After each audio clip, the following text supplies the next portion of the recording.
ගල් අඟුරු, ගඩොල් සහ චිප්ස් වලින් හදාගත්ත මිශ්‍රණය මේ විදිහට මේ වගේ භාජනයකට අපි එකතු කරගන්නවා.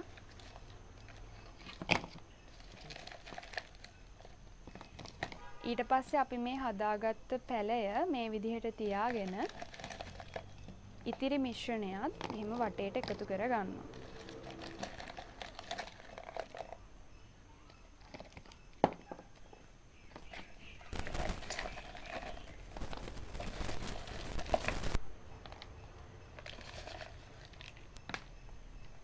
දැන් මේ මිශ්‍රණය සතියක පමණ කාලයක් හෙවනේ තියපුවාම අලුතෙන් කිරිමුල් එන්න පටන් ගන්නවා.